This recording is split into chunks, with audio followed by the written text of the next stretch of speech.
Welcome, everyone, to the OG of the NoDQ.com YouTube channel.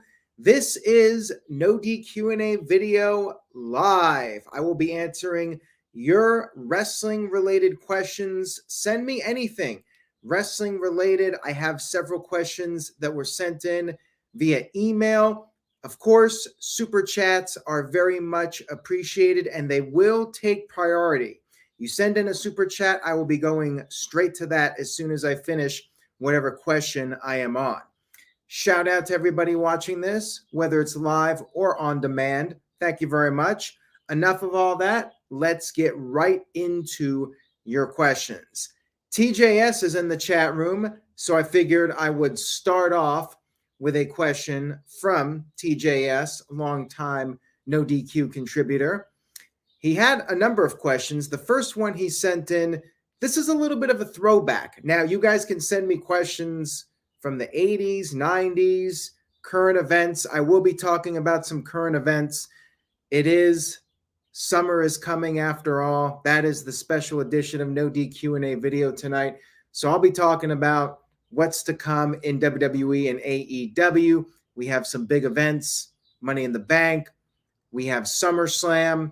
We have All In. Building Nexus sent in a $2 super chat. So sorry, TJS, you're already getting bumped. That's what happens. If you send in a super chat, you get to the front of the line. Building Nexus gets the first question tonight. Says, how can WWE keep Cody and Roman Reigns hot until WrestleMania? Thank you for the question. And it's a tough one because right now, all of the heat, so to speak, with Summer coming up is with Roman Reigns and the Usos. How do you get back to Roman Reigns versus Cody? Cody's going to be doing other things, and I do not see them having their rematch at SummerSlam. I feel like it's going to be Roman Reigns versus either Jimmy or Jey Uso. I think it's more likely they revisit Cody and Roman Reigns at next year's WrestleMania. Can they make that match hot and get fans invested in it? That remains to be seen.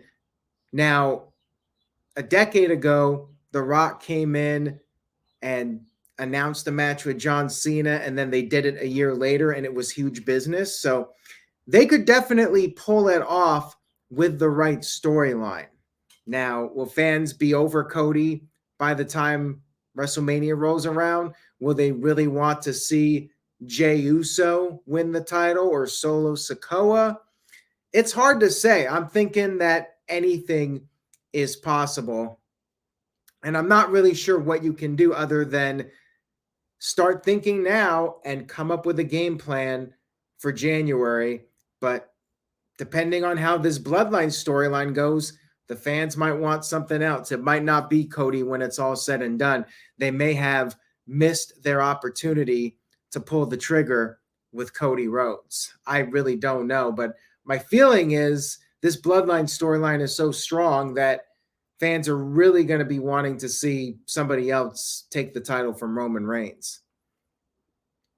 Dwayne Atkinson sent in a $2 super chat. TJS gets bumped again. Dwayne Atkinson, how many times can TJS be bumped tonight? Dwayne Atkinson, he's taken more bumps than Dolph Ziggler at the rate this is going. Dwayne Atkinson sent in $2. He said, who beats Gunther, a top mid-carder or an up-and-comer? Great question. A lot of people discussing this. Like Roman Reigns, who is the right person to beat Gunther for the championship?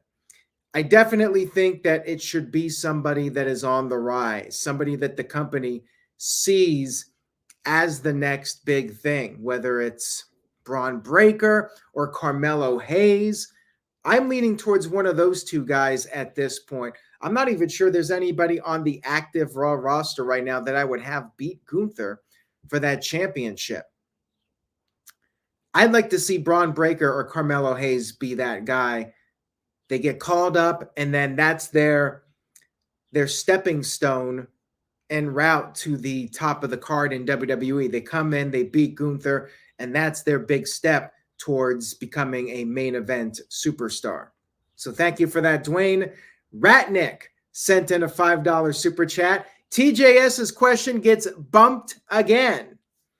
It's happening here, TJS. You're getting bumped once again. Ratnick sent in a $5 super chat. Thank you, Ratnick. Says, do you think we should see Gunther versus Brock Lesnar at WrestleMania? I sure do. Well, for selfish reasons, I want to see Gunther versus Brock Lesnar at SummerSlam in Detroit, since I will be there for SummerSlam this year. I want to see it one way or another. WrestleMania would be a great venue, and I do not think Brock Lesnar should beat Gunther. I do not think they should book that match unless Gunther is going over. If Gunther's not going over, then don't do the match. But if Brock is willing to put him over, do the match.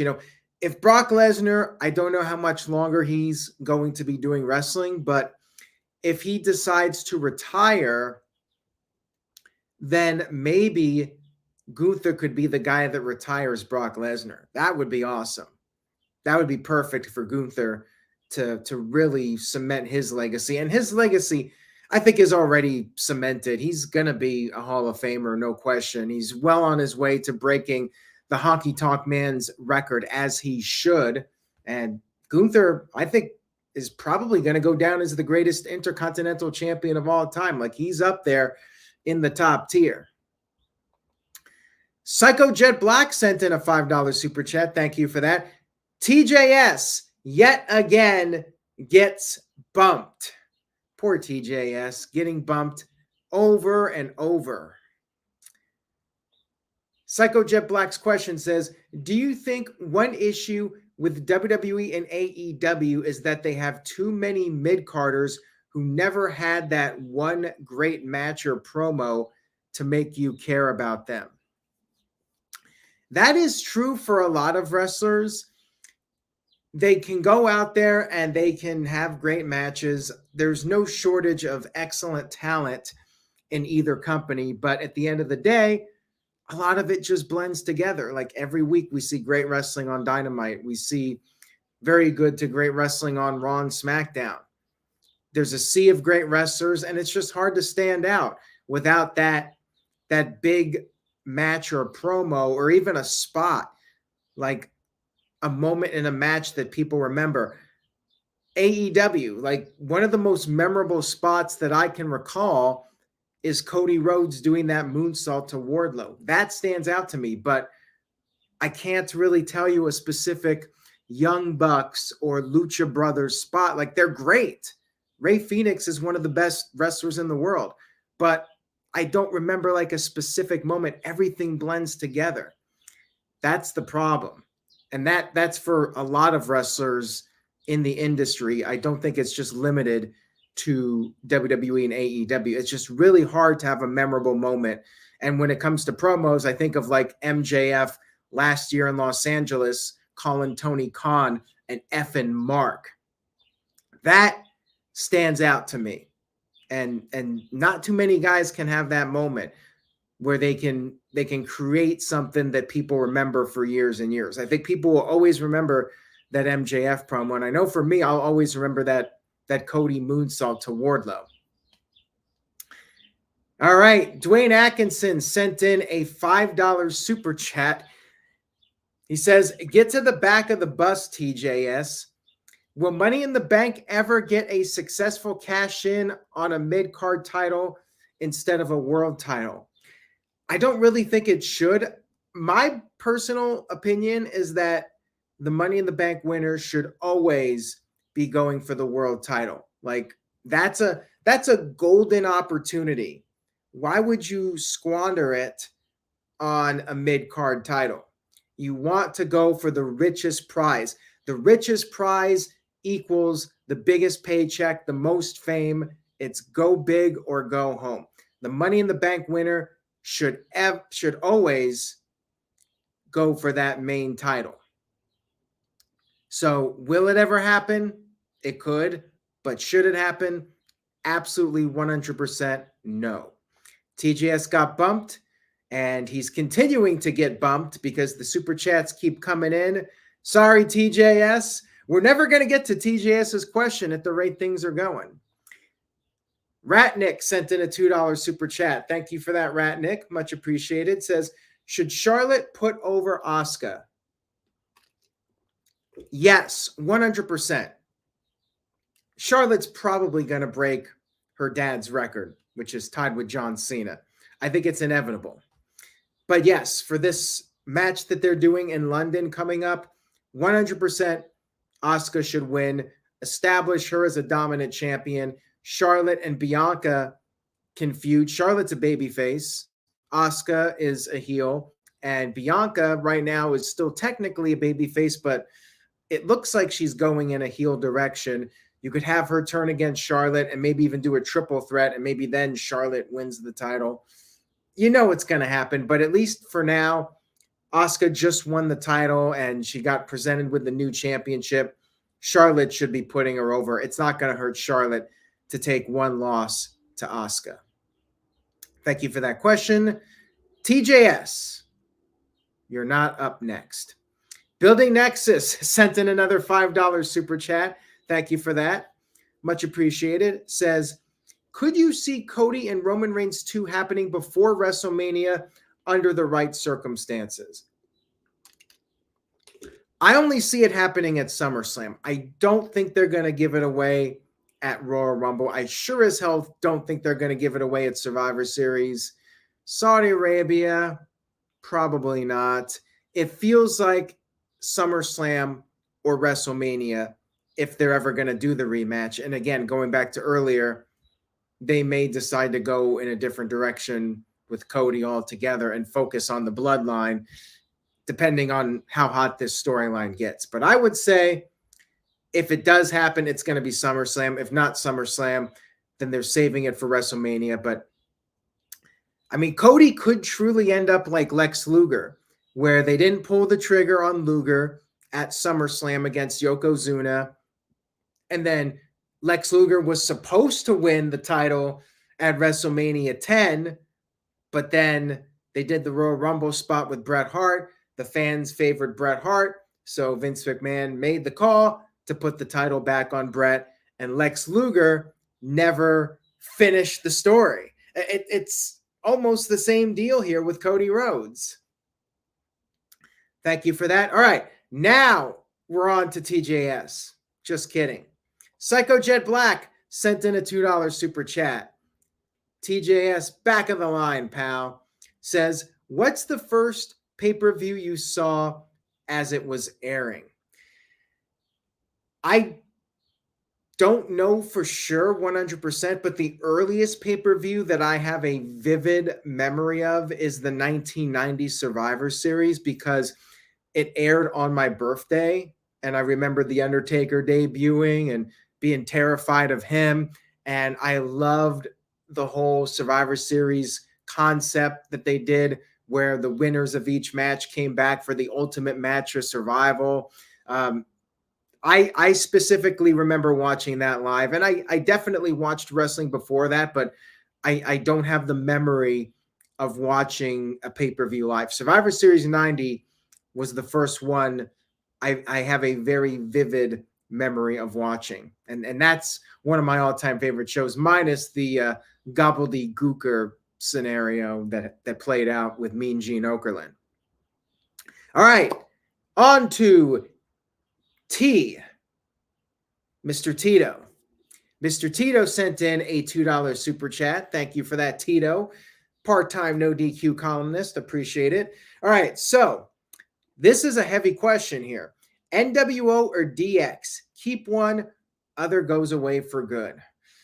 That's tough, man. That's really tough because both factions had a lot of great moments, but I would say keep NWO and get rid of DX, because without NWO, there would not have been DX. And DX, they definitely turned up the vulgarity and they were controversial, but NWO was groundbreaking. And that period in WCW in 96, when Hogan, Hall, and Nash came out there, it felt real. with DX, they did the comedy with the salami, who's got the biggest salami, and it was funny, but the NWO changed the game completely and presented us with some of the most memorable moments in wrestling history, and just everything was a new era as far as how characters were presented and the lighting and the effects and everything. The whole production of the show was different once the NWO came in, and it suddenly felt cutting edge. It didn't feel like a kid's show anymore when the NWO came in. So just so many things with the NWO changed the game and made wrestling feel unpredictable. Like you had to tune in, because if you didn't, you might miss something important. All right, TJS, we're finally getting to your question. We're going to throw it back here. TJS's question. He wants to know my thoughts on the 1987 Slammy Awards. He found it to be very entertaining, and he thinks WWE could do the show with that format instead of mixing it with Raw. And he wants to know if I agree. He thinks it's a lot of sports entertainment. I agree with you, TJS, 100%. That was a very entertaining show. I remember Hacksaw Jim Duggan and Harley Race brawling all over the place throughout the show. Rick Rude winning the Jesse the Body Award. You had Vince McMahon performing Stand Back. I think they should do the Slammy Awards every year. I also like the 96 and 97 versions. I remember Steve Austin beating up Doink the Clown, and it was just fun. Sable coming out there in the bikini. Like, that was great stuff. I think they should do that every year. And hell, even run it in a theater and charge fans admission so you can justify it. WWE is all about the money these days, so they do what is going to make them money. So sell tickets to the Slammy Awards. Make them $100, $200, whatever you got to do to make it profitable. You'll get those hardcore fans buying the tickets. Do it. Have it be its own standalone show, like at the end of the year. Basically, as a recap, you could even pre-tape it so people don't have to travel for Christmas or whatever, but air it like between Christmas and New Year's and have it be a best of show. Like, that would be fun on a Monday night. Just do the Slammy Awards and pre-tape it. You could pre-tape it before Christmas, air it on Christmas Day or whatever, whenever that Raw is around Christmas time, and just have a fun show. I would be all for it. I absolutely think they should do it. So thank you for the question, TJS. And how can we forget Walter Cruz brought up Owen Hart with the Slammies? Like, great stuff. 96, 97, 87. And even the 86 Slammies was very entertaining too. And the thing is, I didn't think the Slammy Awards in 2009, 2010 were as entertaining because they were just done on Raw. I like the idea of doing it in a theater setting. All right, Building Nexus with another interesting question about the future says, can Jey Uso really be WWE's top babyface like John Cena? I'm not sure I would go that far, but it's going to be interesting to see how this plays out. Can Jey Uso really be the guy to beat Roman Reigns? I think it's more likely to be Solo Sikoa. Jey Uso is great, but I feel like Solo is the blossoming superstar. The Usos are always going to be linked together. I think their greatest legacy is being a tag team.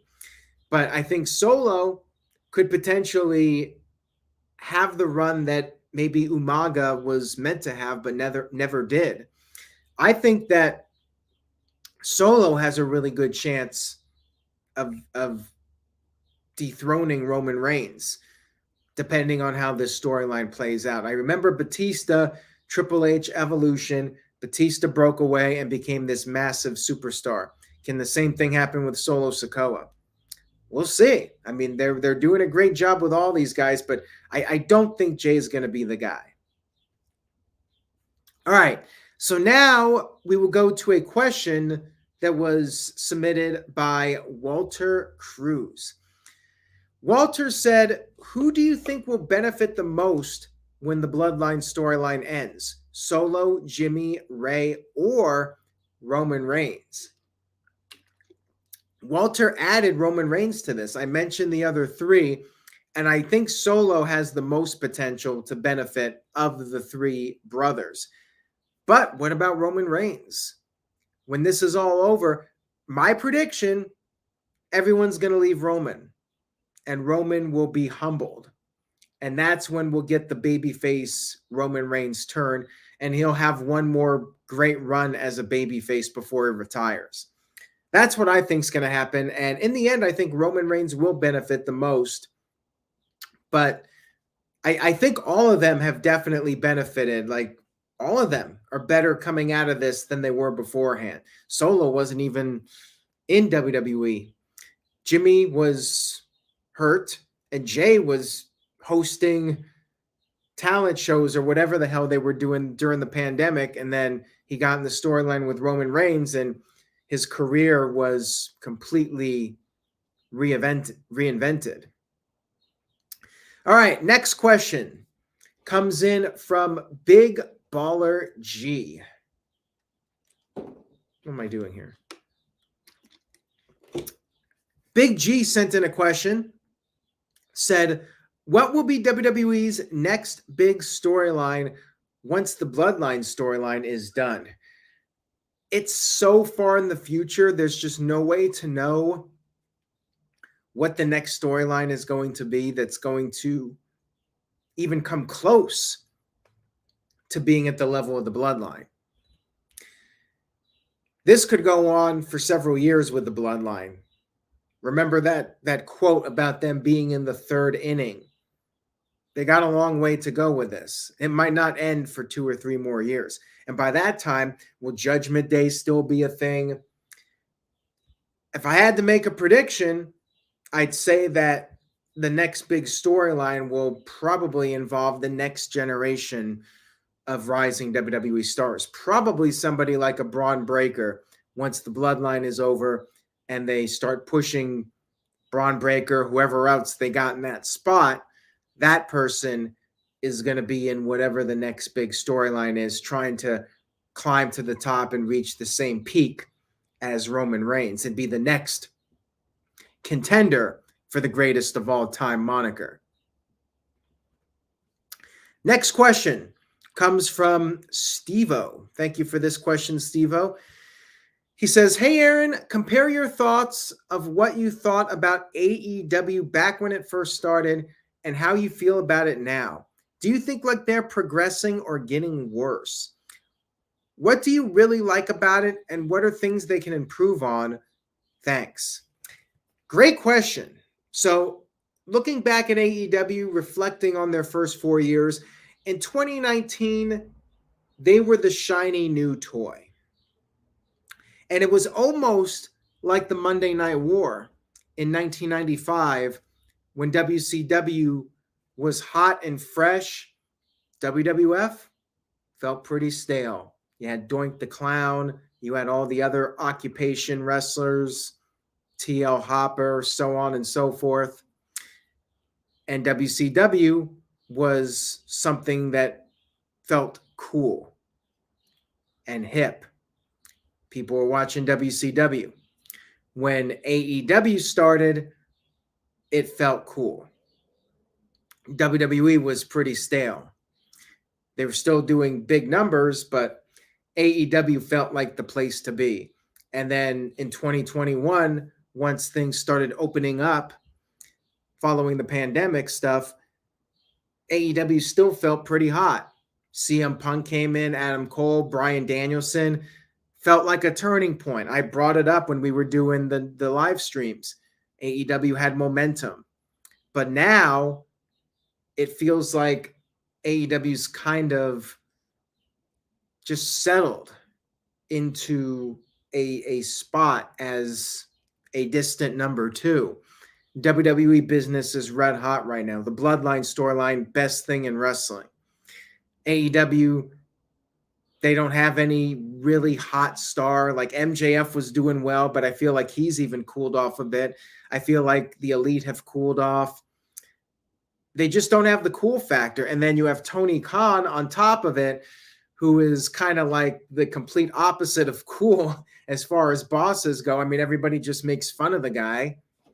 And, it's unfair to him because he does a great job with AEW, but, he comes out there and then he's a bit awkward, and AEW just doesn't feel like the cool, hip, new promotion that it was in 2019.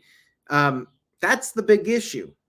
AEW has to do something. They changed up their look a little bit with Dynamite, which I thought was a good idea, but they're going to need more. I don't know if they need some new writers. And of course, the argument will be they don't need writers. It's all about the wrestling. Guys just go out there and do wrestling. But, they don't have like a fresh new star. The Acclaimed were doing pretty well last year, but they've cooled off. Like, who's really hot right now? Wardlow cooled off. Acclaimed cooled off. Like, nobody really has any momentum right now. Not even Ricky Starks, who had some positive feedback from fans earlier this year. And, he doesn't seem to be doing much. He's feuding with the Bullet Club Gold guys who, to me, like, the Bullet Club is yesterday's news. I've been saying this for a while. Like, I don't get the hype. Like, even in 2016, I'm like, okay, what's the big deal about these guys? Like, they're just acting like the NWO with a different name. But even more so now, like, who do you have that's really hot? Like, they just don't have any top stars that can be more than just a great wrestler. And that's their biggest problem. That's what they got to work on, is having a storyline that's going to really hook people and have a character who feels larger than life. And they just don't have that right now. And they don't have the advantage of being a new promotion, and they don't have the momentum that WWE has right now. And that's tough. When WWE's on a roll, their competition tends to suffer. WCW started going down when WWE got hot, and TNA tried, but they couldn't handle the heat. And now the question is, can AEW handle the heat now that WWE is doing really well? That remains to be seen.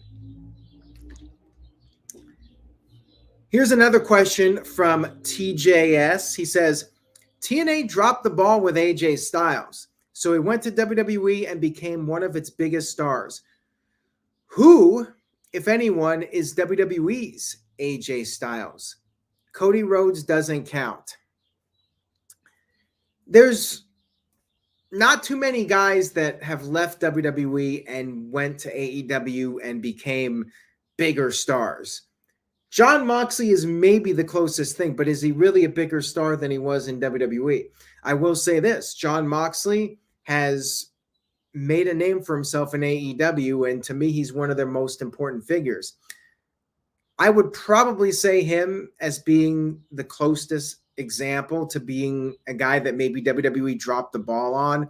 Like, maybe they could have done more with that guy and let him be himself more, and not giving him the handcuffs, so to speak. It's a tough one to answer. There's not too many choices, quite frankly. Building Nexus sent in a $2 super chat. Thank you for that. Much appreciated. Building Nexus says, could a Punk and MJF double turn help with what you said? Yes. I mean, why not? I've been saying this since late 2022. I think MJF should have gone babyface. The tide was turning, and MJF was moving towards being a fan favorite.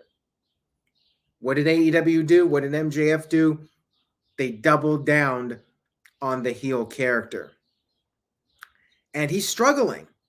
He has to go out there and basically call the fans drug addicts and say he would rather off himself than be in their city.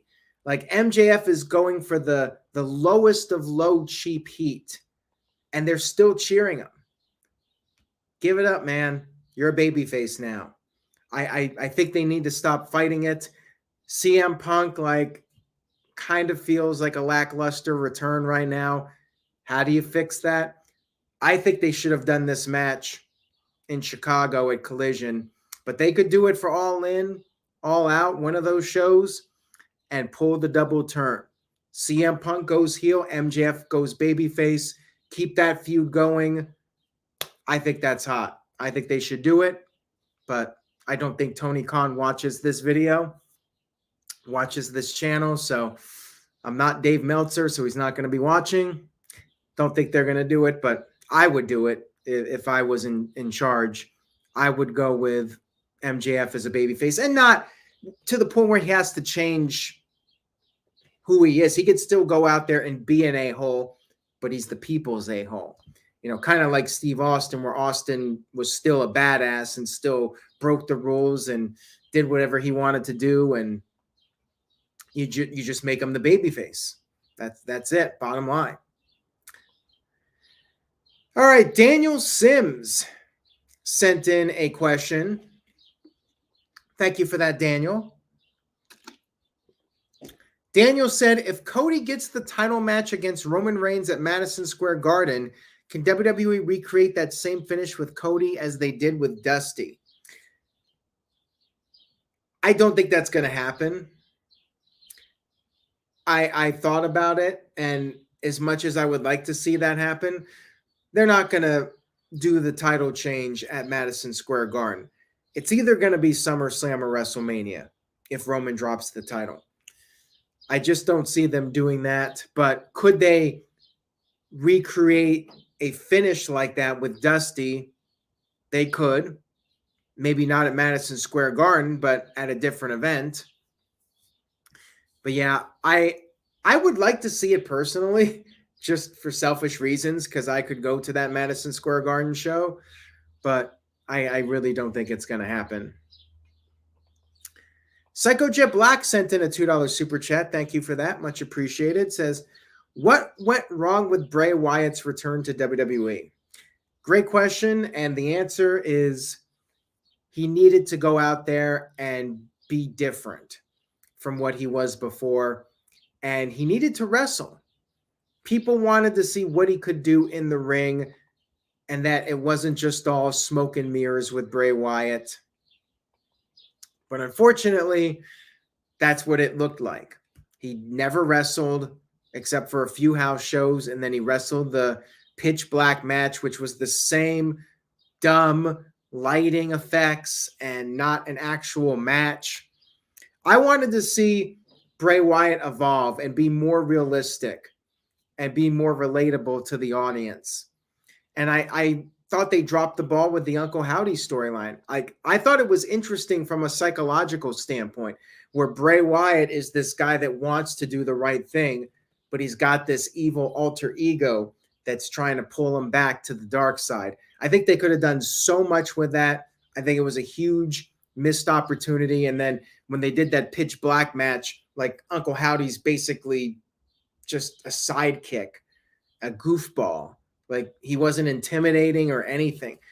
They really messed that up. Like, that had so much potential to be a great storyline, and I think they blew it. And I don't know if you can go back to that now. I just don't know if it's possible. And thank you, Psycho Jet Black. No worries about the double post. I appreciate it. Thank you.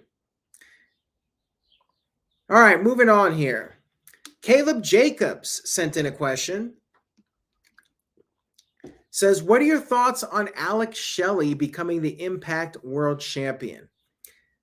I'm happy for the guy, but does not change anything as far as my interest or lack thereof in Impact Wrestling. It's an independent promotion. I'm not even sure it's the number 3 promotion in the United States now. I would say Game Changer Wrestling is probably higher up on the pecking order. I mean, the guy was loyal to Impact for many years, had some great matches, but is he a world champion? Not sure I would go that far. If he was in AEW, he'd probably be opening match or second match. But again, happy for the guy. Doesn't matter really who they put the title on. Like they're going to struggle to make an impact, so to speak. Dwayne Atkinson sent in this question. He says, with Tony Khan bringing back CM Punk with his past with the Veeps, do you think Tony Khan will give Punk another title reign? Oh, the Veeps is the VIPs. He put Veeps for some reason. No, I do not think CM Punk will get another title reign. And it's not even because of the Elite. I think it's too risky because of his injuries. He's gotten injured twice now since returning to wrestling in 2021. And do you really want to put a title on him and then he gets hurt again? I think he had his little run there. I think he can compete for the title, but I do not see him winning another championship in AEW, and probably not any promotion at this point. I just think it's too risky. And I hope he can stay healthy, but I mean, it's a bad sign to get hurt twice in a short period of time like he did. And he's trying. It kind of reminds me of Sting a little bit when Sting went to WWE in 2015, and Sting was trying to keep up with Seth Rollins and the younger guys, and then he got hurt. And I hope that doesn't happen with CM Punk. You know, he went out there trying to do the buckshot lariat, and he got hurt. So I think he might be better off in tag team matches at this stage of the game also. Like maybe you can do an occasional pay-per-view match with him, but he might be in that state in that time in his career where he needs to be protected as much as possible. All right, one more question here from TJS. He sent in 3, so this is his third and final question. Thank you, TJS. Says, do you believe intergender wrestling can draw/be interesting? He recalls Dean Ambrose versus Nia Jax being advertised for a house show he attended, but the match was canceled. Personally, he wants to see that match, or wanted to see it. He says Rhea Ripley and Bianca Belair are 2 women that he believes could defeat a man. I'm fine with it happening once in a while.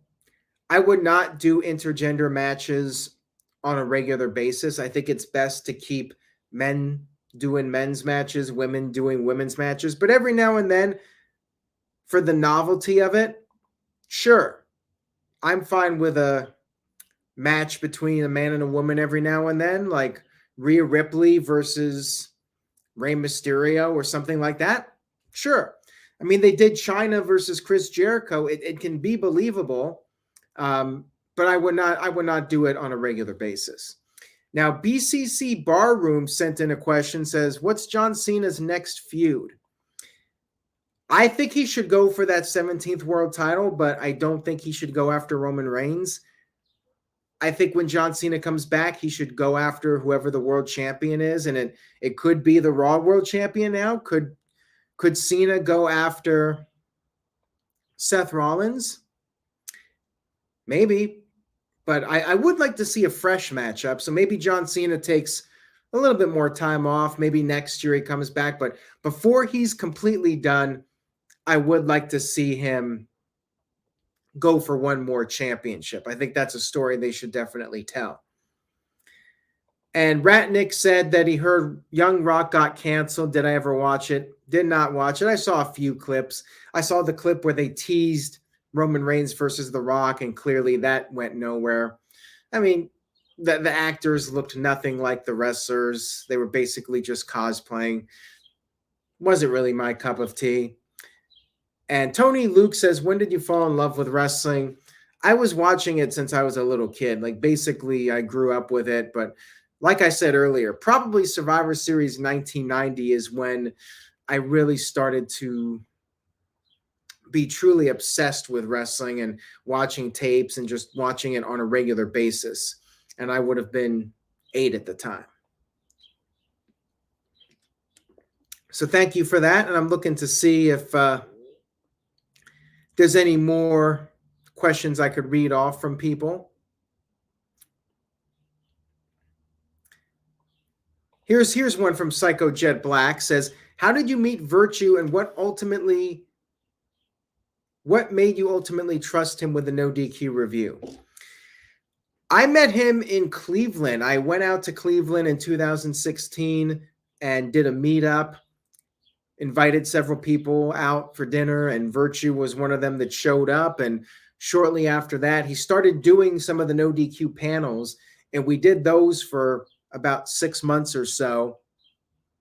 And then after that, we started doing the No DQ review, and he did a great job moderating, and it just became a regular thing. And he's been very committed to it, and he's always brought his A game. So that's how I got to trust him. He just started doing it, and it kept going, and it's been going now for over 4 years. It's crazy. And City by the Bay said, what's your favorite and least favorite wrestling entrance theme of all time? Least favorite is Brie Mode, probably. Stephanie McMahon's latest theme song is also up there. And seriously, probably the Right to Censor was it was designed to be annoying. Those other ones I just don't like. And favorite theme song, I mean, you have to go with Stone Cold.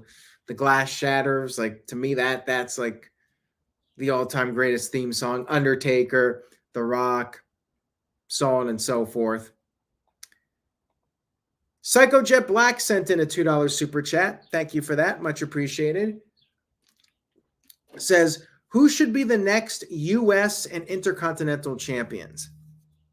As I mentioned earlier, I would like to see either Braun Breaker or Carmelo Hayes defeat Gunther to win the Intercontinental title. Now, Austin Theory is the United States champion on SmackDown, and you could go with either of those guys also, but I don't see Theory's title reign going as long as Gunther's. I see Gunther being champion at least until he breaks Honky Tonk Man's record. So if we're talking about guys that are strictly on SmackDown right now, maybe a Santos Escobar, if you really want to elevate him.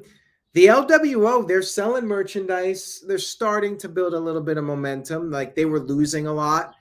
But Santos, could this be his breakout year? Now that the LWO is catching fire, could Santos potentially step it up and get a big push? Maybe he's the one that beats Austin Theory for that title. Building Nexus sent in a $2 super chat. Thank you for that. Says, could The Rock return because of his family's in fighting? I mean, we've been saying this now for a while about The Rock and the possibility of him returning. They could still do it at WrestleMania 40, and man, that would really suck for Cody, right? If they spent the summer and fall focusing on the bloodline, and then The Rock says, okay, yeah, I'm good for WrestleMania, then Cody's story doesn't get finished. So I'm not confident Cody's going to get his rematch. But yeah, I mean, if The Rock is available, I could definitely see him coming back, and that would be quite the end to the storyline for The Rock to come back and put Roman in his place once and for all, or fail trying. Like, I always thought Rock should come back and put over Roman instead of beating him. And Stomach Bug said, how embarrassing would it be if Roman Reigns' title reign ends due to a botched pin? Yeah, that would be unfortunate. Like, I'm worried that they're testing fate here. Like, what if Roman gets hurt or gets sick? And I obviously don't want anything bad to happen to him, but man, that would be rough. Like, if all this time you did such a great job with his title run and then he gets hurt and he can't wrestle for 6 months, although at this point he's not really defending the title all that much. So maybe they could just not have him wrestle like he's been doing and keep the title on him. Like, I suppose they could make that work. SSBS Fanboy sent in a $2 super chat. Thank you for that. Says, thoughts on the PS1 Smackdown games, my favorites. Well, I wish I could answer that question, but I never really played them.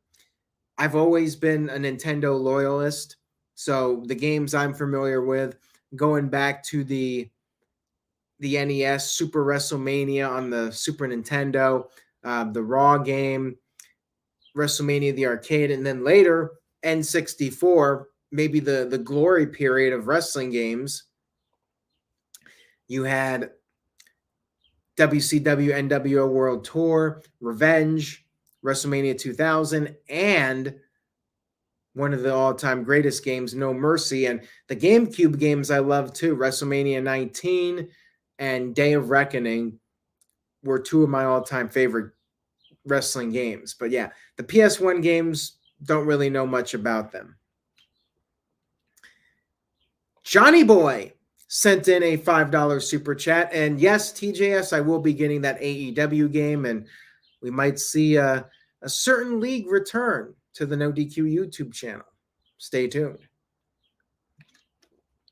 Johnny Boy sent in $5 and said, rank the Bloodline storyline. Is it the greatest of all time due to how long it's going and all of the twists and turns? It's up there, man. Like, it might be number 2. I don't know if anything will ever top Steve Austin versus Mr. McMahon as far as storylines go. Undertaker and Kane too might be number 3, but it's creeping up there. It's at least number 3 now. I would put it above pretty much every other storyline, even Randy Savage versus Hulk Hogan, which is up there for me. But yeah, it's up there for sure. Austin McMahon is still my number 1, and then I'm debating on number 2 if I would go with Undertaker and Kane or the Bloodline. But the Bloodline, best storyline since the Attitude Era ended. I will go out and state that as my opinion. I think the Bloodline is the best storyline in wrestling since the Attitude Era. Psycho Jet Black sent in a $2 super chat. Thank you for that. Says, are you going to stream the AEW game on YouTube? Well, I definitely plan on putting up some clips, and I plan on doing a review of the game. I definitely plan on that. And maybe I'll mess around with their modes and see what I can come up with. I'm definitely thinking about doing some stuff with the AEW Fight Forever game. Hopefully it's good. I mean, that's the big question now. Will it live up to the hype? Although some people feel like there's not a lot of hype because of all the delays and everything. And Tito says there's a recency bias. Every time somebody brings up a recency bias, I bring up a nostalgic bias. Like, we tend to like things that we grew up with. And some things during the Attitude Era did not age well. And there were definitely moments in that Austin McMahon storyline that made no logical sense, but we just enjoyed it for what it was. There's nostalgia. There's also a recency bias, but I think both definitely apply. Building Nexus sent in a $2 super chat. Says, how big of a failure is it if Cody Rhodes is Lex Luger? I mean, I'd feel terrible for Cody considering all the momentum he had, and he even got hurt, tore his pec in Hell in a Cell, and then came back and fans were ready. I think fans were ready for him to beat Roman Reigns. And yeah, if it doesn't happen now after all that, he went out there and said, I'm going to finish the story. Yeah, I'm going to feel really bad for the guy, to be totally honest with you. Like, I want to see Cody succeed and get his moment, but has the time passed? That remains to be seen. And you know what, Mr. Tito? I forgot to mention the NWO. I did mention them earlier. So the NWO storyline, the problem with the NWO storyline is it didn't have a proper ending. Like they kind of blew it with the NWO. Too many members. WCW never really got the definitive win. The NWO kind of fizzled out. With the Bloodline, I feel like they have an end in mind. There's an end game to this. Like the NWO was kind of like The Walking Dead. Like it felt like it never had an end game. They're just gonna milk that cash cow until all the money runs out. I think that's what it was with the NWO. Like it had a great start. Like it, no question, was amazing. Mega Powers exploding was great. I will say that, but I still think the Bloodline is up there among the greatest of all time. What's my favorite Iron Sheik match? Probably the one with Hulk Hogan, the title match. Iron Sheik and Sergeant Slaughter. I believe I saw one of their matches. They had that chemistry. Sergeant Slaughter was the ultimate good guy, G.I. Joe. Iron Sheik, the ultimate foreign heel. So they had that chemistry together.